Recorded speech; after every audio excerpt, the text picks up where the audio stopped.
આ તાળની હરાજી થાય એ ગામના લોકો જ રાખે છે, ગામની જ છે આ. એટલે ગામના લોકો હરાજી બોલાય છે, જેને વધારે બોલે એને તાળ આપવામાં આવે છે.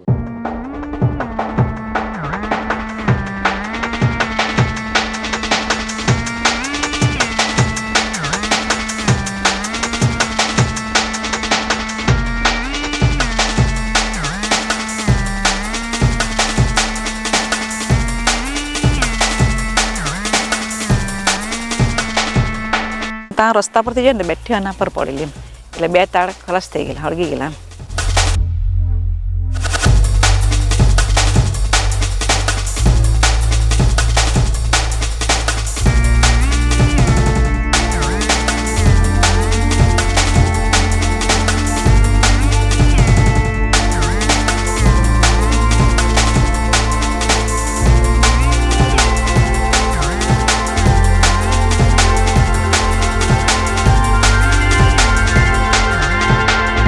જો તાળી કાઢવું હોય તો ગલેલી નહીં નીકળે, ને ગલેલી કાઢવું હોય તો તાળી નહીં નીકળે.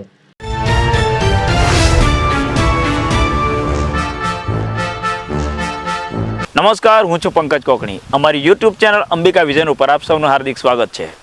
ઉનાળાના ગરમીના દિવસો ચાલી રહ્યા છે અને આ સમયે આપણને એક એવું ફળ ખાવા મળી જાય જે તાસીરે ઠંડુ હોય, જેમાં રસ પણ હોય અને મીઠાશ પણ હોય અને આરોગ્યપ્રદ પણ હોય.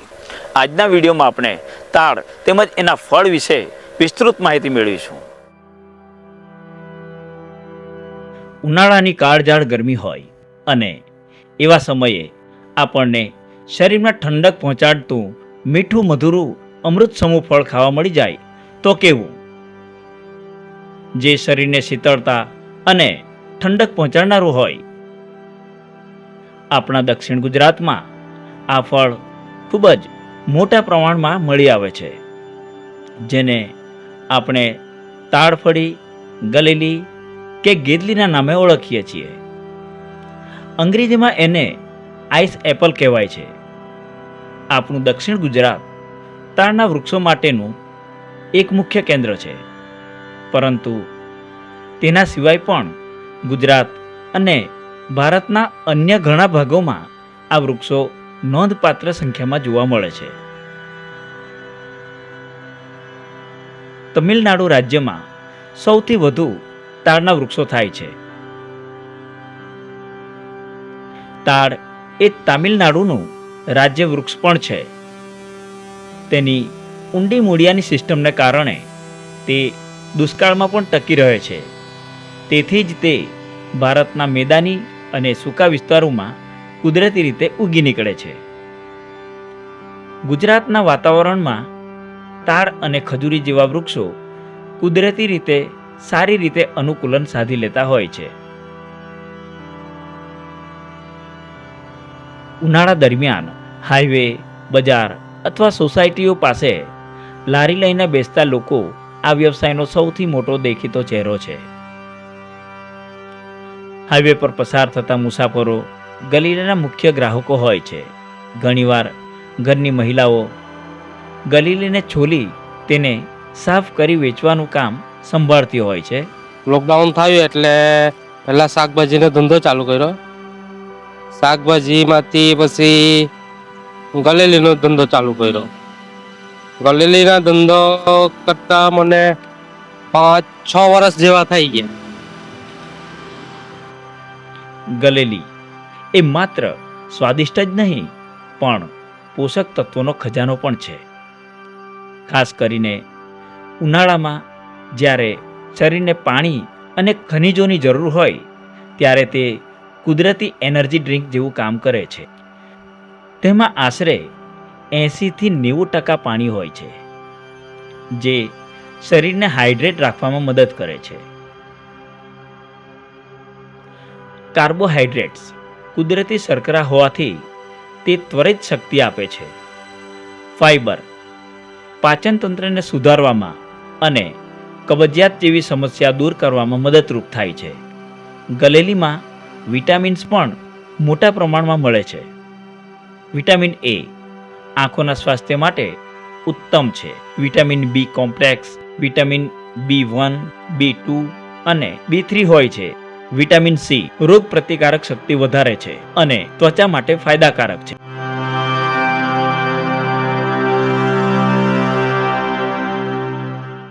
ગલેલીનો વ્યવસાય મોસમી હોવા છતાં તેની સાથે સીધી અને આડકતરી રીતે અનેક લોકો જોડાયેલા હોય છે.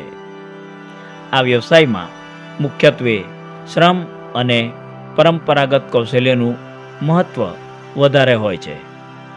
જેમની પાસે ખેતરની વાડ અથવા સીમમાં તાડના ઝાડ આવેલા હોય તેવા ખેડૂતો આ વ્યવસાયના મૂળ સ્ત્રોત છે. તેઓ પોતે ગલેલી વેચે છે અથવા સિઝન પ્રમાણે પોતાની વાડીના તાડના ઝાડને ઇજારા પર આપે છે.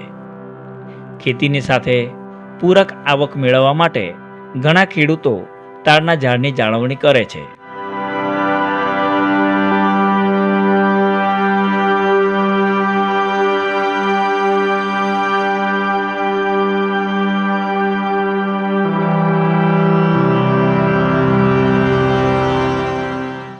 તાડનું ઝાડ ઘણું ઊંચું અને લપસણું હોય છે, તેથી તેના પર ચઢવા માટે ખાસ કૌશલ્ય ધરાવતા લોકોની જરૂર પડે છે, જે આખા વ્યવસાયનો સૌથી મહત્વનો અને જોખમી ભાગ છે. તેઓ ચોક્કસ સાધનોની મદદથી ઉપર જઈને તાડફળની લૂમો કાપે છે. આ કસબીઓ ઘણીવાર રોજિંદા ધોરણે અથવા ભાગીદારીમાં કામ કરતા હોય છે.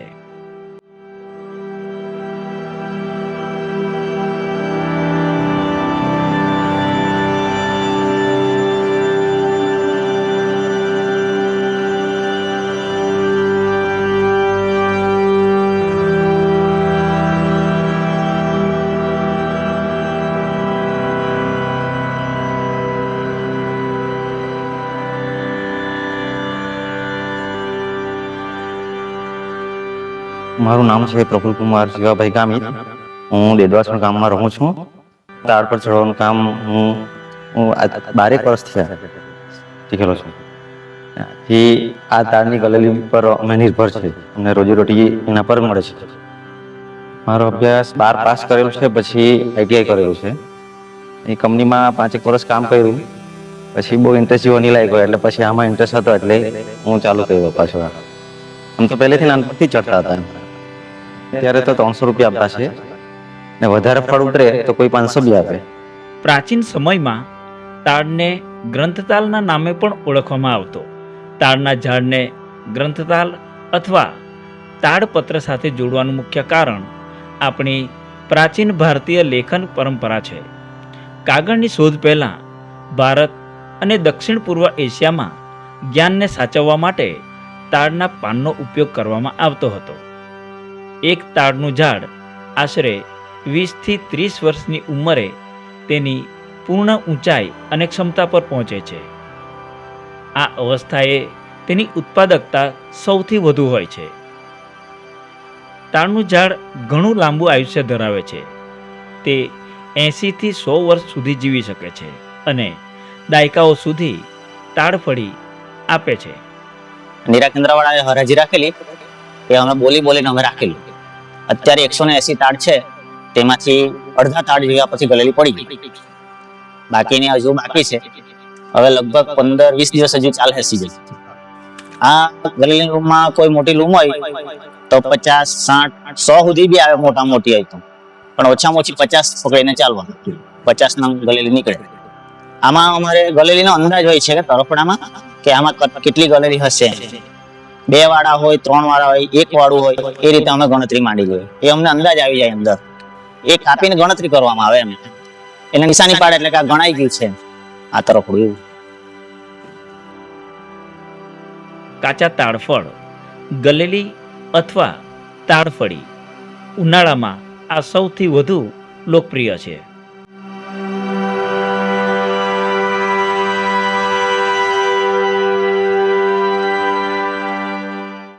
આ જે વસ્તુ છે એને આંકડો તરીકે ઓળખવામાં છે. એમાં દાંતરડું ને ડોડું ઉપર લઈ જવા માટે જરૂર પડે છે. ને આ જે વસ્તુ છે એ રિંગ પગમાં પહેરવાની અને ડામણ કહેવામાં આવે છે. એનાથી આપણી પગની ગ્રીપ તાડ પર રહેશે. આ દાંતરડું જોઈએ છે ઉપર કાપવા માટે. તાડ પરિવારમાં જ અન્ય ફળો પણ આવે છે. ખજૂર, નારિયેળ તેમજ તેલીતાળ એટલે કે ઓઇલ પામ. ગુજરાતમાં આપણે ત્યાં મુખ્યત્વે કાળા તાળ જોવા મળે છે, જેના કાચા ફળ ગલેલી તરીકે ઓળખાય છે. મોટા ભાગે થતા આ વ્યવસાયમાં કોન્ટ્રાક્ટરો આખી સીમ અથવા ગામના તાળનો સોદો કરે છે. તેઓ મજૂર રોકે છે, પરિવહનની વ્યવસ્થા પણ કરે છે અને શહેરોના મોટા માર્કેટમાં ગલેલી પહોંચાડે છે.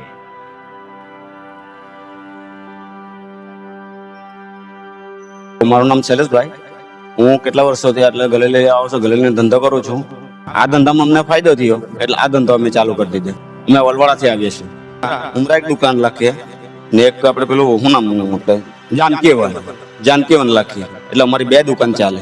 બધા કરતી જાનકીવન વધારે વેચાણ થતું છે અને ઉમરા થતું જ છે. બંને જગ્યાએ દુકાન પર અમારે વેચાણ થતું જ છે. જો કે ગલેલી સીધી જ ખાવામાં આવે છે, પણ તાળના અન્ય ભાગો સાથે જોડાયેલા લોકો પણ આ વ્યવસાયનો હિસ્સો છે. આ વ્યવસાય મોટાભાગે અસંગઠિત છે. જો કે આજકાલ શહેરોમાં ગલેલીની માંગ વધતી જાય છે. તેથી જ હવે કેટલાક પ્રોફેશનલ પેકેજિંગ અને હોમ ડિલિવરી મોડેલ પણ આમાં જોવા મળી જાય છે.